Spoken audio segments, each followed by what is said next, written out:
All right, over to you, Mark, with a look at our real estate market, huh? Okay, yeah, thanks, Angela. Well, just a couple of days ago, I was talking to a real estate expert friend of mine who said he thought the media was maybe a little bit behind the curve in reporting on the current real estate conditions in San Diego. So let's get an update right now from our expert, Louis Ortiz from the Ortiz Group, find out where things really do stand right now. He was specifically saying that the conditions in the market are a little bit worse than what's being reported right now. Inventory is really high, houses not moving. Now, he's talking about in the East County, for him mostly. Right. Is it a regional thing? I think it does depend on the zip code and the area that you're in, and also the type of house versus condo and detached home. But I still see a lot of activity out there. Houses are still being sold. As you know, people still need to buy and sell houses, and there's still some activity out there. Now, there's some really interesting numbers that are just out.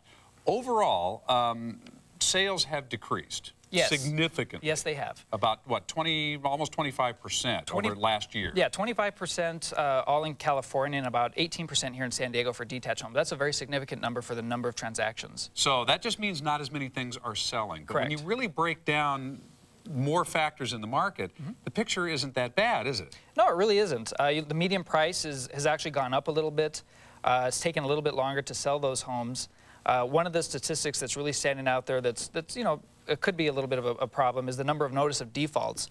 We just had a record for this past quarter, and it looks like a very glaring statistic, but when you actually break it down, according to the California Department of Finance website, there's actually about 8.5 million homes, 2 million homes more than when that record first came out. So when you really look at the numbers, it's really a tiny, tiny fraction. Okay, so overall defaults have gone up, but as a percentage of total homes out there, it's only gone up just a slight fraction. Yeah, it's a very tiny, tiny little number. Okay, why are the folks that are defaulting, why are they defaulting on these homes? Well, a lot of them, obviously, as you know, the big boom a couple of years ago with the market, people had very risky loans, and a lot of those loans have adjusted, and that's really having people make some very difficult decisions whether or not to sell those homes or how they're going to make their payments now. So, now I've thought about, kicked around the idea about maybe selling my house and moving a little bit closer to where my kids are going to be going to high school, saving some gas money and that type of thing. But most of the folks I talk to right now are saying, you might just want to sit tight. What are you telling folks? I think that's a great idea. If you don't need to sell, it might be a good idea just to wait a little bit. If you're looking to purchase a home, this is definitely a buyer's market, and it couldn't be better. You have historically low interest rates, a lot of inventory, a lot of choices.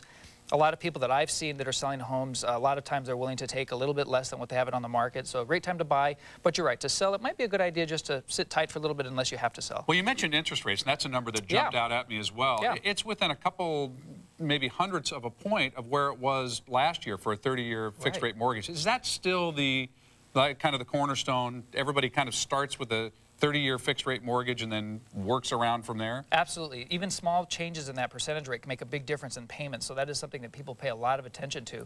And also, a lot of the lenders have really tightened up some of their lending requirements. There aren't as many of those riskier loans out there, and so a little bit trickier, and people with better credit tend to get those better interest rates. Now, you mentioned folks that have had their house on the market for quite a while, and certain folks do have to sell. They get relocated, or for whatever reason, they really are motivated and need to sell.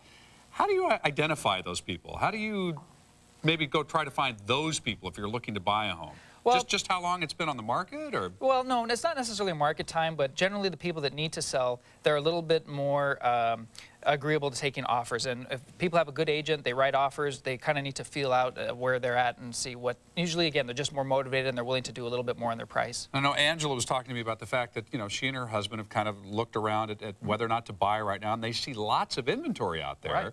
But the prices haven't come down at all. In fact, they've even gone up in some neighborhoods. They've gone up slightly. So how do you reconcile all that? If you're really trying to buy a home right now, you say, interest rates are about the same. There's a lot of inventory out there, but the prices haven't come down. Should I wait to buy, another couple of months? I think that right now is a great time to be out there looking because there's so much inventory on the market. And I think that what you'll find is that a lot of people that are frustrated, that have had their houses on the market for a while, they might be willing to take a little bit lower price. And so kind of getting out there, feeling them out, seeing where they're at, and they'd be surprised. Once they have a written offer, people get a little bit more emotional about that decision. Now, how do you write up that kind of an offer without insulting people? Because I think any of us that have ever sold a home have always had those, what they call the bottom feeders, that come in there and try to lowball you, and it's so insulting that you find yourself really angry with total strangers. Yes. People you don't even know. What a jerk offering me that for my house. So where's a good ballpark to start with if you want to try to see where the bottom is on what somebody really is willing to sell their home for? Well, I think it's really specific to the property and the area and also the market conditions. There's a lot of good real estate agents out there and working with the other agents and starting a dialogue with them to kind of get a sense of where the but now, homeowner wants with to be. the agents, my suspicion Right. is always this. Everybody's motivated to sell for the most Right. that they can sell it for, Right. even your agent, Right. because they get a percentage of the sales. That is true. How do you really know they're working for you? Well, agents are always looking out for the best interests of their clients first. Good agents, that's what we do. Is we're always looking out for the best for our clients. And if there's a too low ball offer and we feel that we can do better, then we would advise our clients not to take that.